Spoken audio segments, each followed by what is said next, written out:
Hello everyone, welcome back to my channel again. Today I'm going to show you one of the exploration of the datasets that I have done yesterday. It's about the SMS spam collection dataset, which you can check in Kaggle website.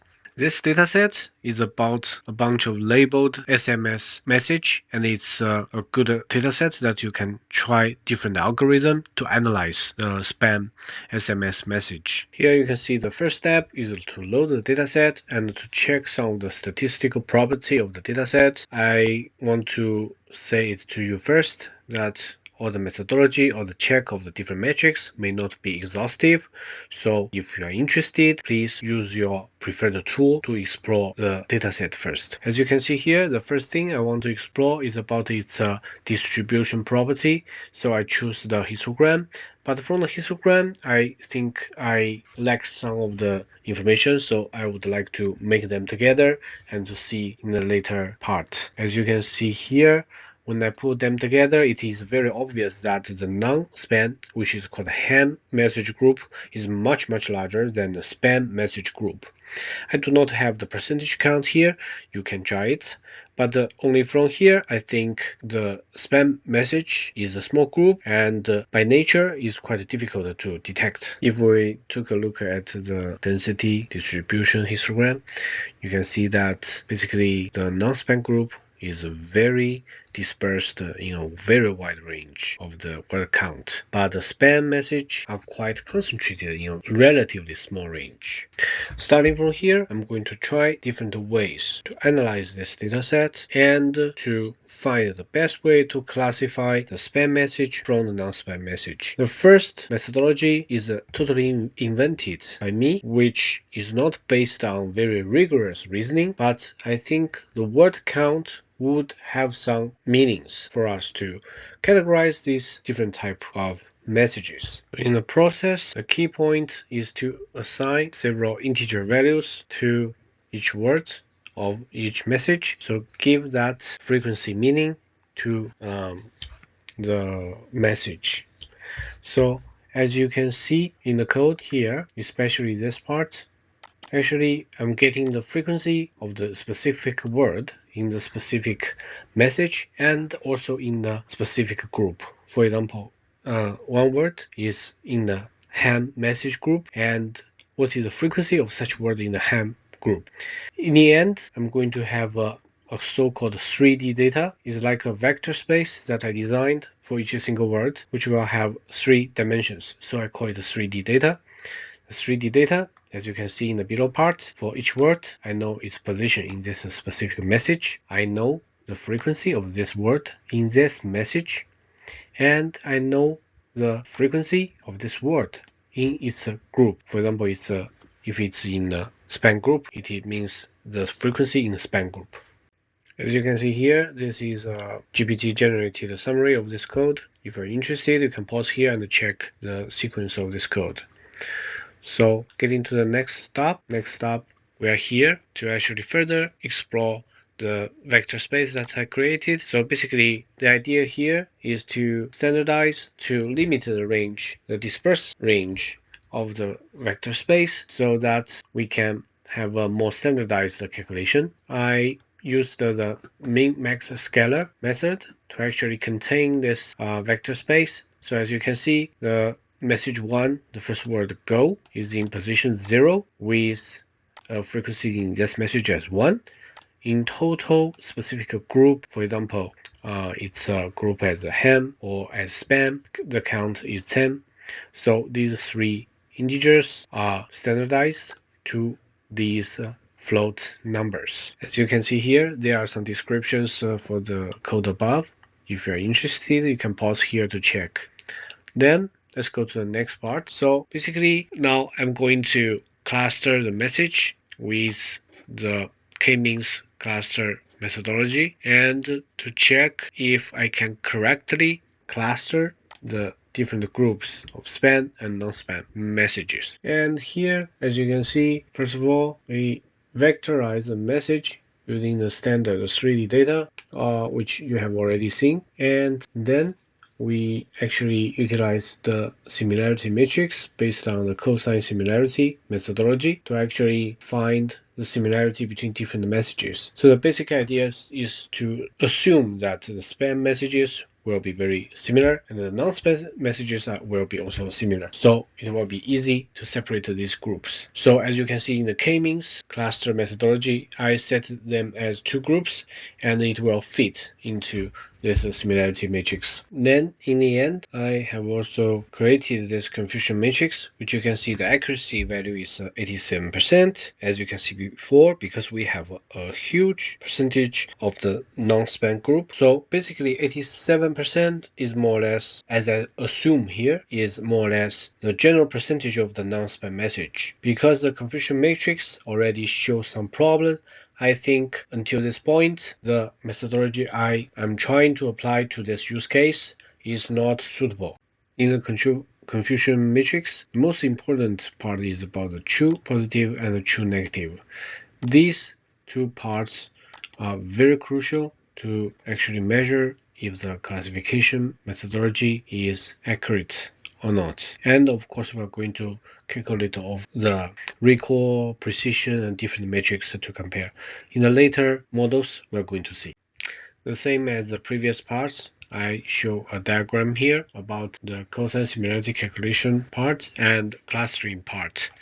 And you can also see the print results of some of the vectorized data, and also this is a description of the code I ran before. Then it is also useful to check the distribution of the predicted and also the original label of different data points in a 3D format. Since this methodology already has a very obvious error, I'm not going to go too much detail to it, but just to show you, use Plotly to display in 3D way. In each step, I really suggest you to also check the data frame from time to time to see if the new columns is added correctly and what is the current status of the data frame. So now let's move to the next part. Here I'm trying a logistic regression method to actually redo the classification of the spam and non-spam message using the already vectorized data. And as you can see below, the test precision is 0%, although the train accuracy is 86%, test accuracy is 86%, they are very close. However, you can see that there is no test precision, there is no test recall, and test effort score is 0. So usually these numbers should not be 0. And I also tried to display these prediction results in 3D. As you can see, this predicted a non-spam message and a spam message. So the spam message seems very distinct and very far away from the main group. However, let's see the later part. In here, I try to actually condense the data into 2 dimensions, which I used the PCA method to make sure that the display of the data will be more easier to be accepted.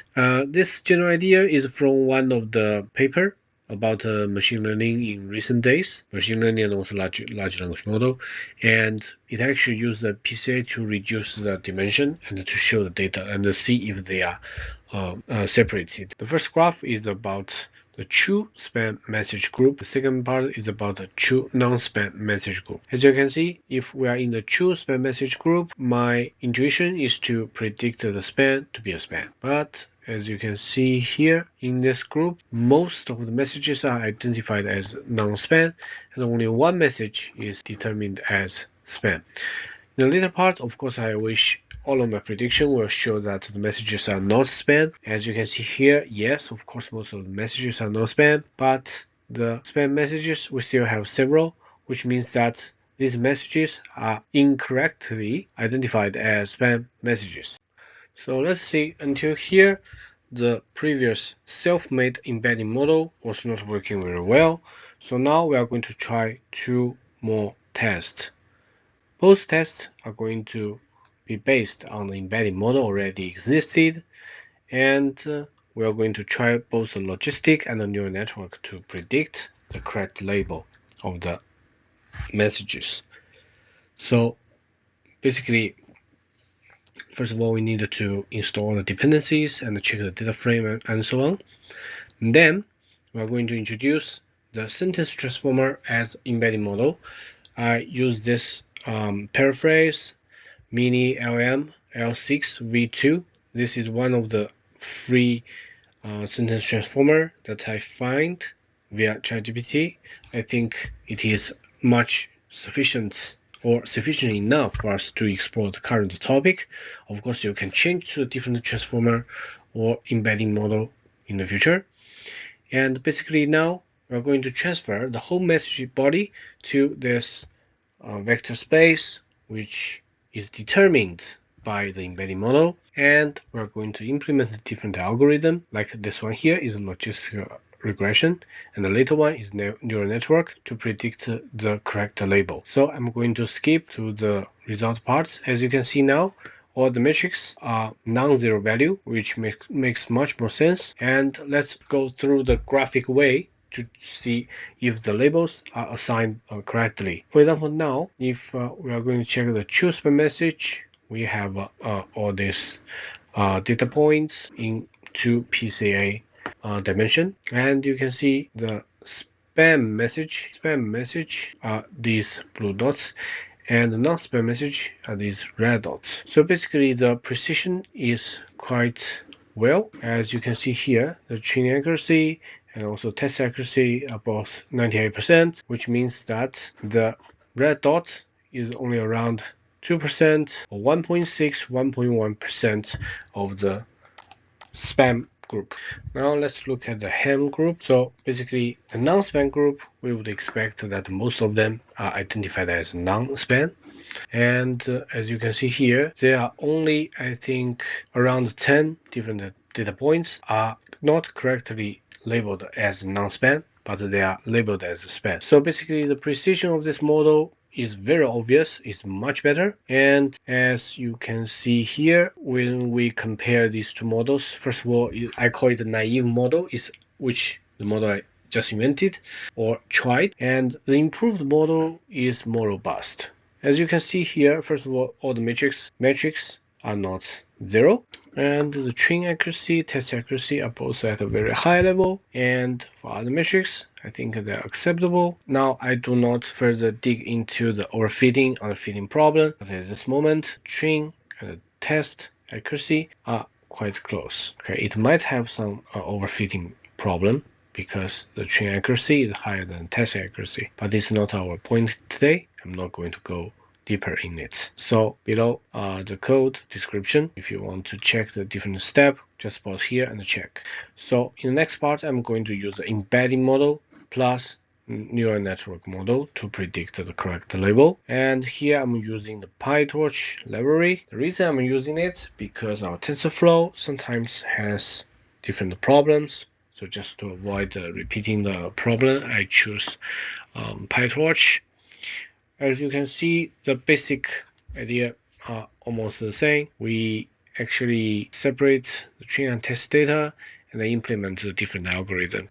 And all these parameters are quite standard, so we configure just a very basic neural network and to try it and train it to see if it can get better prediction capability. So as you can see in the later part, I'm going to use also the PCA, 2 PCA dimensions to plot the data points for us to see the result.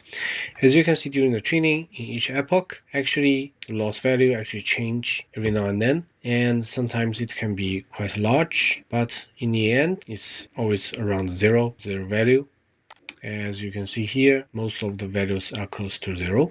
Then let's take a look at the graphical information. So it's quite obvious that in a spam message group, we have these messages not correctly assigned as a spam, and in the non-spam group, we have only these, I think, 6 messages not correctly assigned as non-spam. And if we check back to the training metrics of the model, the train accuracy of this model is 100%, test accuracy is around 98.74%. I think it's already showing the improvement from the previous model. As you can see here, the model performance comparison, I put them all in the same graph, and you can see the later two models both have much improvements related to the naive vector clustering. So basically, the different embedding models, if you try them, I think you are going to see a different result. From a different point of view, now you can see that embedding models is quite convenient and important to analyze the text information because it gives you more robust or more accurate information about the different text message in our case. And the numerical representation has more statistical meaning than the manually or DIY designed embedding models. I really wish you enjoyed the video today. I wish I have made myself and also made the project very clear so you do not feel confused.